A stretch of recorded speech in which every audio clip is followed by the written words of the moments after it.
Hi, everybody, and welcome to Discover College Soccer. Today, I'm lucky enough to be joined by Coach Goodman at Waldorf University in Iowa. Welcome, Coach. How's it going? Doing well, thanks. I like the background. Looks good. Looks like you That's our got. locker room.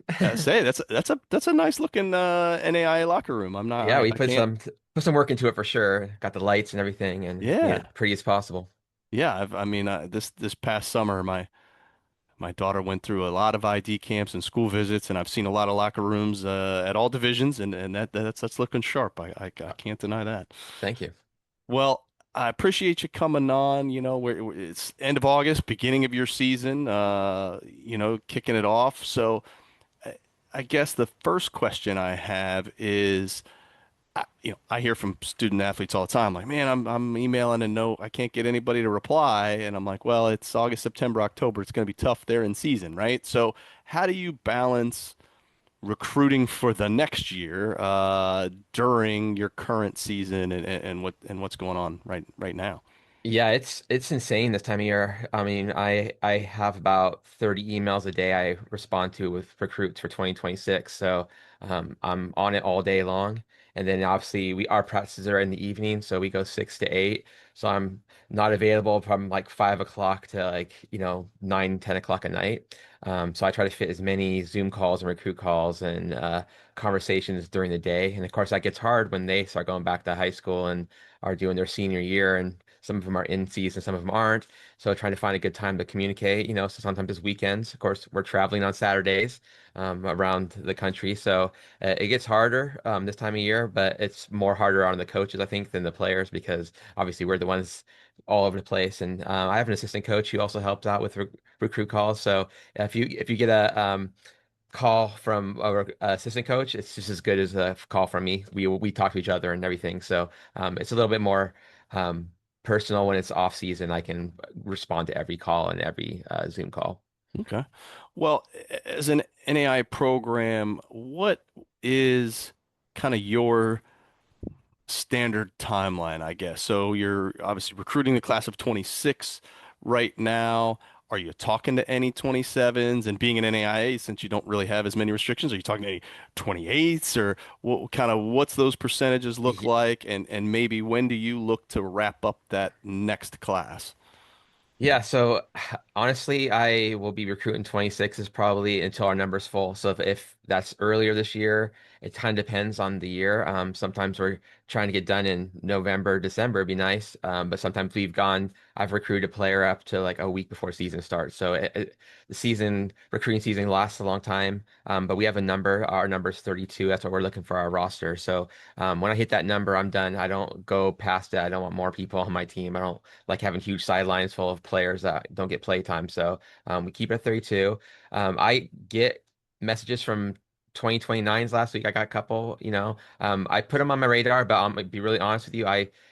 So much can happen between that time. And, I look at 27s as well, but I just feel like juniors in high school have so much to do and so much to see and haven't really made a choice on where they want to go. Really feel like I have a lot of friends that coach D1 level and, they tell me they're doing their 2027s a lot and they're already done with their 26s. But, in NEI, it's a little different. And when I was in D3, it was a little different as well. I think, we work on the year pretty much. So, I like it that way as well because I feel like the players have a better idea of where they want to go, what they want to do in school and stuff as well. So, Yeah, makes perfect sense. Well, in terms of recruiting, where is it that you like to go to see players? What leagues, what tournaments? Are you looking international? Are you looking transfer portal? Kind of what makes up the the whole cabinet yeah, of things that you're looking at? all over the place. I mean, that's the great thing about recruiting is, we can go everywhere. I love that part about it, and you get to meet people from all over the world. Our team is super diverse. I mean, we only have one girl from Iowa, and we're an Iowa school, so that gives you an idea of, how we recruit. But we aren't heavy international at Waldorf in particular. We have four internationals right now, and two of them are Canadians. I don't know if we really count them as internationals. They feel like they're not, but we have girls from California, Florida, Texas. Maryland, Tennessee, Georgia. So it's all over the place. I see them from going to ID camps. I went to a camp up in Minneapolis a couple weeks ago and met a bunch of people from Canada that were there for visiting from Rush soccer. And then I went to a Surf Cup competition. We always look at ECNL players, ODP players. I mean, all over the place. So I even look online. I'll look for NCSA. I just look for what I'm looking for, the type of player I'm looking for. So if I'm really looking for midfielders and I'm like my week is midfielders. I'm looking for a 10. I will reach out to all the 10s I've seen throughout the year, and then I'll go online, NCSA or field level, and find some more 10s just to start a big pool and start looking at video and that kind of stuff as well. So you can be found anywhere. And I help coach local high schools as well and try to find players at some of those high school levels as well. So yeah, all over the place. That's the great part about it. You get to meet a bunch of new people and see a bunch of new things. Yeah. Well, when you're at these games, wherever they are, or ID camps, kind of what makes up that hierarchy of things you're looking for in a player both on and off the field? Well, it's a little different for me, I think, because I look for players with chips on their shoulders, that's someone that has something to prove. I feel like with the NAI and we're in the GPAC conference, it's a tough conference. So to be competitive, we're going to need the girls that really want to push themselves and work for the team, have a little bit chip on our shoulder, maybe didn't make the best team, they're on the second team. So I like that. And then I always look for the girl who gets first in line, the first one up for a drill or session. The coach is doing something, someone who speaks up at halftime. You can tell who the captains and leaders are. Those are the players I look for as well. That to me is like the most important part because, when I played, I got found a couple times when, I made the right pass at the right time. So that doesn't really tell you much about me as a player, but the little things really matter. And honestly, I also listen to parents, how they act on the sideline is also important to me is, if they're yelling at the players, other players and stuff, I feel like that kind of respect is also something that's important to me. So the whole picture. But those are the main things I look for. They fit in the team. And then when I'm talking to them in person, I got to make sure that, Waldorf is the right fit. We're a Midwest school. I'm not going to try to hide it. We're a small town. We have 4,000 people in our town. Our student population is 500 people. So, it's cold here. We have girls from California and Texas who've never seen snow.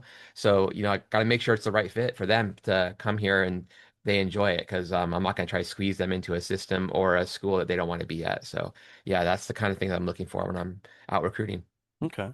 Well, I'm not going to hold you to, dollar for dollar hard numbers here, but cost of attendance is always something on players' minds, right? And so talk to me a little bit about how an average player coming into your program, what are they going to be looking at from maybe an academic scholarship perspective, an athletic scholarship perspective, and kind of how does that fit in with the overall cost of the university?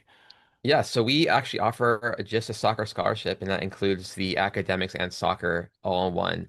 Um, Waldorf does it a little differently. We were a for-profit school like 3 years ago, so they learned how to do their scholarships a little differently. Now we're back to where we were before, a nonprofit. So we kept that kind of system in place. So our tuition is about 25,000 a year, and then our room and board is about 11,000 a year. So that's the overall cost. And scholarships range from 15,500 to about 22,000 per year. So it's actually really reasonable cost to come to Waldorf. And that's because of we don't have any debt at our school, which is another nice thing. Then reason why I picked Waldorf myself, coming from a school that closed up in Finlandia. So I learned some lessons myself about, having lots of debt on the books and stuff. So when it comes down to it, you're going to get one number from us, and it's for soccer scholarship, and that comes off that total price, and that's your gap. How you feel that gap is anything not from Waldorf, so FAFSA or scholarships or grants from their own high school or whatever. So pretty straightforward. No, that's great. And I think bringing up that little piece of research that I've been suggesting to folks as well.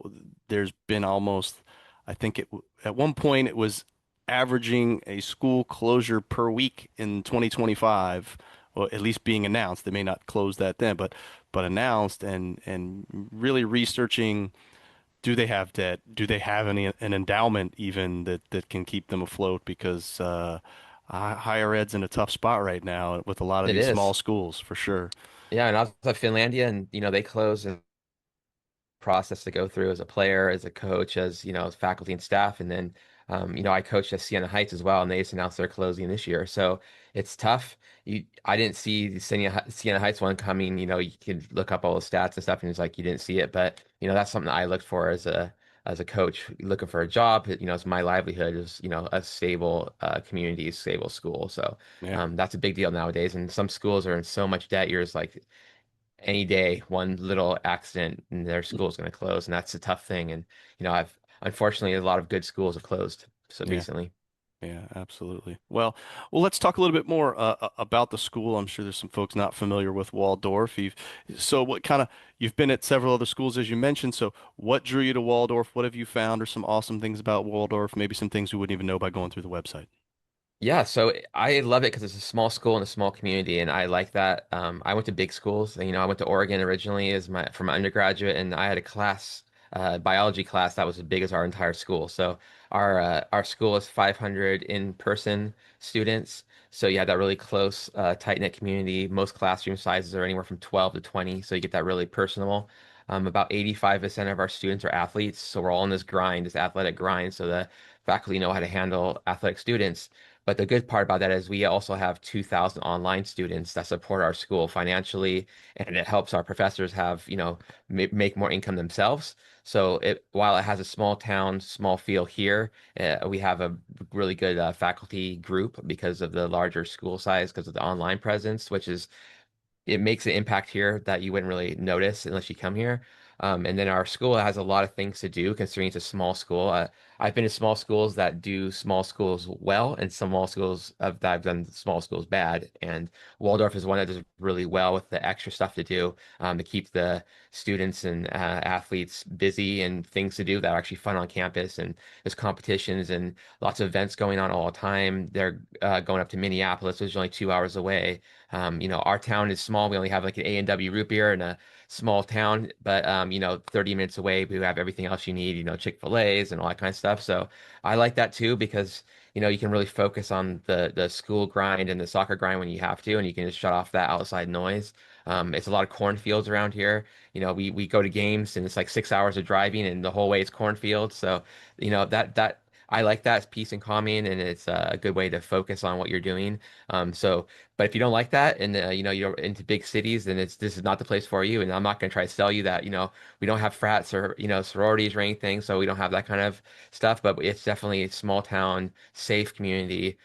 We had events that go on in the town that are small, that are kind of fun, fireworks and small high school Friday night lights. It just has this like real good Midwest feel that I enjoy myself personally, and that's kind of why I wanted to come here myself. And some players really love that, so they also come here for that. We have some good academic programs as well. I know our criminal justice program, our HP program is fantastic, and our education program is great. Almost all the women who've graduated here in all those programs have got jobs right off the bat. So that's something that I find also very important. I've taught classes as well, so I kind of know that that's an important part of getting an education is being able to get a job right away too. And we have Winnebago in our town, which is we're the home of Winnebago. So we have 5,000 employees that are employed at Winnebago, which is bigger than our town. So it gives you an idea. There's hundreds of Winnebagos out there if I went, a couple blocks away. So it's interesting to see all those, vehicles sitting out there all the time. And so it's a factory town as well, but it's not like a loud factory or anything. So yeah, it's a little different town. Yeah, no, it sounds very interesting. Well, I you mentioned the academic side of things, so I mean that can always be one of the challenges for new students making that jump from high school to college, really balancing the demands of being a student athlete, both on the field and off. So, what kind of support systems does a school have in place to help them be successful? Yeah, so that was one of the biggest changes I think I was really focused on is the academic change when I came here. Our GPA of women's soccer was incredibly low for a women's soccer program. We were about 2.7. Last year we got to 3.4 in my second year. So a lot of that is just to do with get getting on the girls to make sure they go to all the classes and stuff as a coaching staff. But our program here at Waldorf really has a good program for support. We have free tutoring with an ACE program, it's called. So they have an hour of study tables a week required as a freshman. And then as a soccer program, we require everyone that's below a 3.0 GPA to come in once a week and meet with the coaching staff on one-on-ones, talk about their schooling. So that's the thing. Also, the small school side of it really helps because if anyone misses classes or whatever, we know right away. The professors don't hide that, and we find out. We do classroom checks and stuff, so we keep on them. And it's because it's hard for people who aren't used to managing their time. You know, they have to get up at 8 o'clock in the morning for a class or 6 o'clock to get to 8 o'clock class or whatever, and it's just tough to do that when you haven't done it before independently. So it's just teaching, coaching that part of it, and maintaining your body. You know, making sure you still eat, making sure you know get all the uh, right nutrition in you while you're going to classes and going to several soccer practices a day and games and doing homework when you are gone on Wednesdays and Saturdays. And like for this weekend, we're going to St. Louis for the whole weekend. So we leave Friday morning at like 5 a.m. and we won't be back until Sunday at like 2 a.m. So, that's a long period to be gone. So they got to manage that on the road homework, making sure you're talking to your professors and getting that homework in. So my background is obviously in education. So I find it fun to teach and coach these women on how to maintain their days and manage their days as well. So yeah, we're really focused on the academic side for sure. Well, that's good. Well, talk to me about, what does a typical week look like? Imagine you're in the heart of that conference season. What is the game cadence? What are we looking at for practice time, class time, meal time, all that kind of stuff? Yeah, so it's tough when the season's going, and I feel like it just goes by way too quick. And I'm a big person for like let's reduce the amount of games and or make our season longer because a typical week. And this is in season, obviously, so it gives you an idea. Monday is like the most important day for actually learning and coaching soccer. So our practice is 6 to 8 on the Monday. So that's like our best day because we've just come off a recovery day. And then Tuesday is a pregame because we play on Wednesdays. So, you don't want to go too hard, but you also want to practice, get ready for the game. So that's the Tuesday, 6 to 8 practice again. We don't do any like weight training and stuff on those days. And then Wednesday is our game. So either we're traveling or it's a home game. So it depends on that. And then Thursday's recovery session we do in the afternoon. We do it with our weight training staff, or we do like yoga or something to, recover. And then after, in the afternoon, we pretty much do video work. We do the review of the game, some passing patterns and stuff. And then Friday is a pregame and coming back from recovery. So on Friday, it's kind of like you have a mix of getting ready for a game and um, preparing from, recovering from the last game. So, Friday is not the greatest day either to do like full soccer. And then on Saturday, we're traveling again or going to playing a game. Sundays is the required NEI day off. We give a day off, so it's always Sundays. So then we're back on Monday again. So, that's like the typical routine of like the practices. Obviously, they get up in the morning, they have their food, breakfast. We have our campus is very small, so the dorms are like a block away from the where the food and library and our classes are. So you don't have to get up as early as like when I was at Oregon, I had to go a mile to class. So here you can get up like right before class starts and like go across the thing and get to class. So that's nice. And then obviously we have a training facility for the athletic trainers in our main campus. We also have it in our field house, which is the indoor sports, and then our soccer, football, outdoor sports complex also has trainers. So they have ability to see a trainer for their own recovery stuff anytime during the day. So that's another benefit of having multiple trainers on a small campus that have an online thing. A lot of our trainers do cupping. That's a really big thing. I'm not a big fan of cupping. I don't like the bruises, but the girls like cupping a lot, so they'll go in there and do cupping, ice baths, that kind of stuff with the trainers throughout the day. But that's on their own because obviously the schedules are all over the place depending on what their major is. So it's when you find time, get in there and do that recovery, and then making sure they eat before practice. That's why I do a practice at 6 because they have 5 to 6 the cafeteria is open, so they can get in there for that. And also most classes are also done by 6. So that's why I prefer the late night instead of super early in the morning. And I hate getting up in the morning anyway. So Yeah, that's a yeah. typical week. Okay. In season, obviously, Yeah, yeah, it's insane. for sure, for sure. Well, let's talk a little bit more about the team. Obviously, you mentioned the roster of 32, but talk to me about who else fills out that roster, who else is on your staff, maybe some support staff that help out with the team as well. Yeah, so our team started off with 26 this year. We're still not at the roster. So 2 years ago, we graduated 14 girls, and we've never really recovered from that full yet. So we're working towards that all the time, trying to get to that 32 number. And the reason is because of things like this year. We're down to 18 girls already, and from injuries, eligibility, all that kind of stuff. When it actually gets to the meat of it, where I have 18 eligible and healthy girls for like this weekend, for example. So 32 sounds like a big number for maybe a high school team, but when you get to college, that number really dwindles quickly. We have protocols with like concussions and stuff that are a little bit harder than high school. They're out for 5 days. So that's why we have a 32 number. Our team has struggled the last 2 years in the GPAC. We were the first time we've been in the GPAC. We were independent originally. So the coaches in the past before me were able to pick their schedule and pick teams that were a little bit easier to play or more home games or whatever. So now we're in this GPAC where we really learn how to play in the GPAC. There's some tough teams out there. I think you had some of the coaches on before on this podcast, and they can tell you it's a tough one. You go through players quite a bit, especially with that Wednesday, Saturday, no hardly any recovery time, and you're playing every game is tough. Every team is very similar. So we're trying to find players that are a mixture of like youth coming in from domestic, 17, 18, 19-year-olds coming from high school, and then we're trying to find some transfers players as well. My assistant coach is a vet. She played here at Waldorf 2 years ago, and she's now as the assistant coach. She's from Texas originally. She's a fantastic number 10. Just imagine Messi as a female. That's her. She plays the ball so well. Fantastic on the ball. Great leader. And her coaching personality is opposite of mine. She's very aggressive, pushes the girls hard, and then I'm the more laid back coach. So that really works well. We're very yin and yang. So the girls that want that kind of like pressure coaching and every step I need to know how to do it, they would go to Veth. And if it's they want the free play what I'll give them the tools and I let them use their own tools. That's the kind of coach I am. So coaching staff wise, that's the two of us.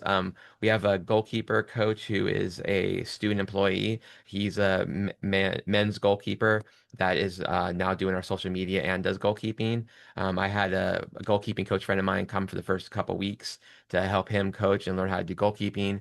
So we have a goalkeeping coach on staff, and then we have an athletic trainer that is specified for soccer. And then we have a weight training staff that is also specified for women's soccer. So that's really good to have like a huge support staff for a small school. We have a really good athletic training staff too because we have three athletic trainers and we're gonna have a fourth soon. And they all work throughout the day with the people, and you can pick which one you like. But we have our main one, and then they can go pick. So yeah, good staff. We're really working on our team. This is my heavy recruit year, it's 2026, because we graduate about 6 girls this year, and then we brought in 14. So yeah, it's a big another big class, and we're very young. Like we said, we have the senior class, and we have this gap from when we lost the 14 girls and had a coaching change. So that junior gap is pretty big, and then we have a lot of freshmen and sophomores. So a Okay. couple of transfers, and they'll help out for sure. So we're gonna look for a couple of those at the midterm. Okay. Well, you talked a lot about the schedule in the regular season. Talk to me about the non-traditional season, spring. What are you guys doing at that point? Yeah, so spring is great. I love it. It's like my favorite part of the year because we can actually do soccer and focus on the game and how we play. That's what we're doing now in preseason, obviously, but in spring we can get back to it and actually do it, and it's less stress of the games. We will have 2 spring games. The thing is, we at Waldorf we go home at Thanksgiving and come back in January, so that's a big gap, kind of giving that off. And then when we come back, because of the 24-week rule we have as coaches, we can only coach for 24 weeks. Usually the captains run indoor sessions. We have indoor balls and do indoor sessions for about a couple weeks until February. And then when February comes around, we back into the coaching staff. We do practices every day again. It's pretty much 6 to 8. If we get outside because of the weather, if not, we're inside doing indoor stuff in our futsal stuff, and we have the futsal balls and do all of that indoor stuff. It's a lot less stress because there's no games every time, and we can really focus on the academics and learning the soccer, learning how to move the ball and stuff. So I kind of wish it was the other way around. We can play, our season in the spring because I feel like we having a fall season to actually work on the sport before everyone gets here as freshmen, and that going through that whole learning about school and everything. We flipped to be awesome, but we actually do it backwards here. So I mean backwards in college in general. So it's kind of weird. But yeah, spring is awesome because of that you get to work on the soccer and really focus on the technique and how to be a good athlete and not so stressed about trying to get all your homework in while games are going on and traveling and everything. So yeah, spring is my favorite season, I would say, because we will play, obviously two scrimmages, but they don't count. So it's, the stress is gone and the people aren't trying to worry about getting goals and clean sheets and everything as well. So yeah, a lot less stress in spring, a lot of focus on the game. Yeah, for sure. Well, Coach, really appreciate your time and insight into the program. I'm going to leave you with one last question, and that is if you had one piece of advice for any girl going through this college recruiting process right now, what would that be? Well, my advice I always give everyone is go somewhere where you want to be, finding the right fit. We always talk about it, but we mean it as coaches. Um, don't go somewhere where just because they're offering you a contract or it's a bigger school. Go somewhere where you think you're going to fit in. But find your home, your family for 4 years, and that's the best experience you can get.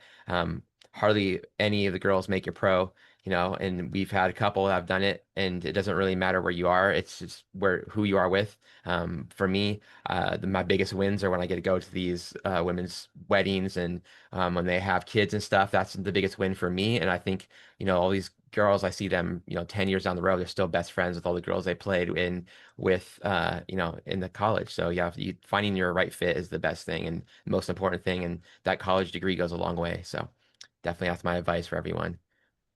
Absolutely. Well, Coach, really appreciate it. Wish you the best of luck in this tough GPAC conference season, and hopefully you can just keep pushing on and reaching towards We're that on it. conference banner. All right, Coach. All right. Take care. Thank you.